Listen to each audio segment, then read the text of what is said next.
kādam teikt, ka nomainīsies paudzes, nomainīsies domāšana un uzvedība, bet patiešām Latvijas nākotnē izšķiroši nozīme būt tam, kā savas izredzes šeit vērtēs pavisam jauns cilvēks.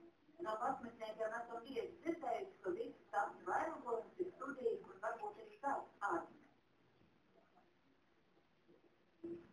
Tāpēc apzināti meklējām jauniekus, kur viedoklis atšķiras. Es atceros pāris gadiem jaunieši, par ko vien runāju, ka vajag braukt uz ārzemēm, tur mācīties, vai pat nemācīties, uzreiz sāk pelnīt. Bet pašam padzīvojot ārzemēs, tu saproti, ka nemaz nav tik saulaini viss tās zemes kā lietas un personības uzskatīt. Un ka mans laiks tagad ir nodzīvot, pašam jau arī jāatmīt pārvācīt. Tas, ka dzīvoja ārzemēs, tā ir dāvana. Un vēl viena dāvana bija, ka uzvārds Latvijā.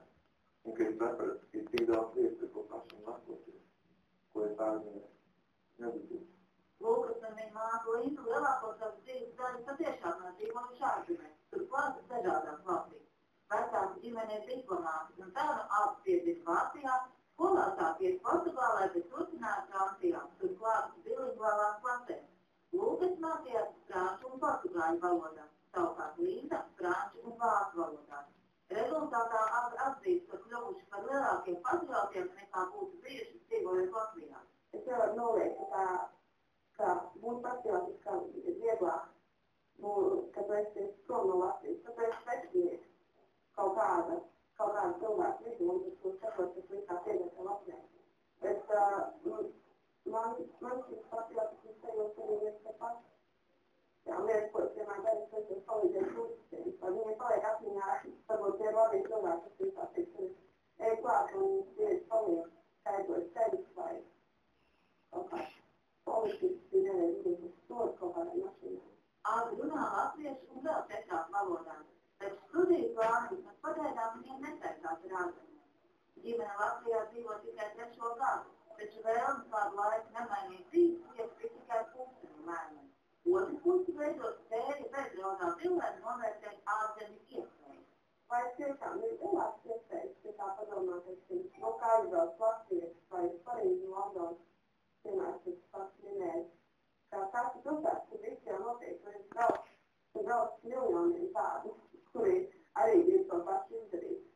Tad iespējas daudz vairāk ir Latvijā, ja tev pašam ir tas potenciāls, un iet to, un tās ambīcijas to visu izdarīt, tad jau ir, man liekas, daudz lielāks iespējas, ko sasniegt Latvijā. Gribējām atrast vēl kādu jaunieci, kas atzīst nelielas valsts priekšrocības, un atkal tas izrādījās cilvēks, kam ir ar ko salīdzināt. Gedai ir nedaudz pāri 20, viņa ir saimniece no Bankokas. Pirmo reizi Geda šur patraukusi pirms 7 gadiem skolnieku apmaiņas programmā. No tevis 60 iespējamām pasaules valstīm izvēlēties Latviju tālāk, ka nav par mums zinājusi pilnīgi neko. Rezultātā veselu gadu mācīties ēģu vidusskolā, protams, latviešu valodā. Mācījos, es 3 mēnešus varēju saprast, un līdz 3 mēneši es varēju jau runāt. Jo es dzīvoju ar ģimeni un aizgāju ar latviešu uz latviešu skolu. Jā. Tad pirms 5 gadiem Gedā vajadzēja izvēlēties, kur studēt medicīnu, viņa atgriezās Latvijā un iestājās Rāzijas universitātē. Pirmkārt, šī augstskola esot laba. Un otrkārt, Latvijā esot pozitīvi atšķirīgi dzīves valstām. Un tāpēc, ka man nepatīk tik daudz cilvēki, kad es biju tikai Bankokā, tad nezināju, ka ir, kur nav tik daudz cilvēku. Un man tā patīk mierīgāk, daudz mierīgāk. Un nav tā daudz mašīnas, un gaisa ir stīrāk. Paldies! Arī Lūkas un Linda, tagad var paskatīties uz Latvijas iespējām ar svarīgu skatu. Man patīk tas, ka mēs esam maza valsts un visi pieejami. Ja mēs dzīvojam Francijā, cilvēki brauc uz Latvijas Azijas krīzi. Tas bija brīvlaiks. Paņēma vienu brīvu nedēļu un aizbrauc 70 kilometru uz saviem valstiem. Un tad ir šeit Latvijā. Ir viena mēs varam vienkārši pēcpusdienā aizbraukt uz kalniem, bet tad, kad ir vasaras, mēs varam nopirkt ļoti lētu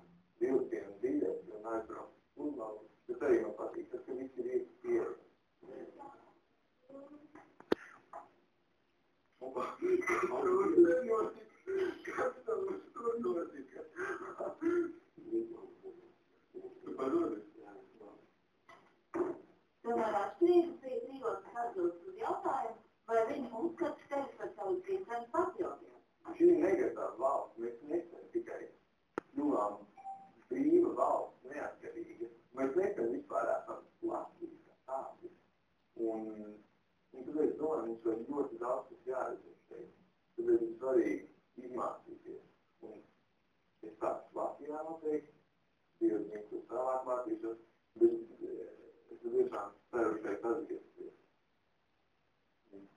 Izdeju to labu. Man nav tāds. Es neesmu tāds, kā jā, man labi.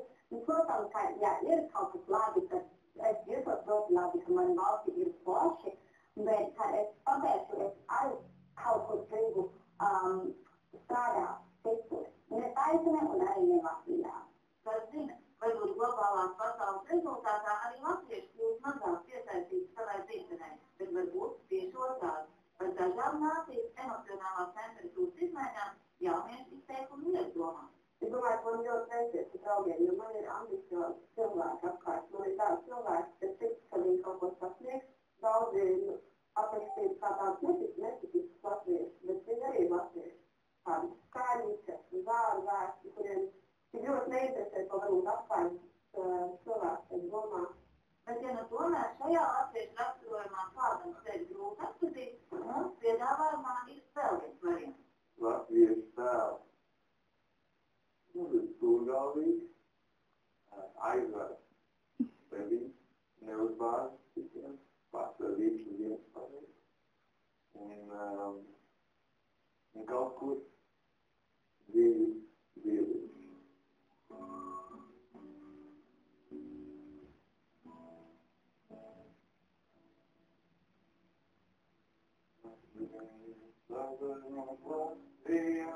Que me puedes sentir tan,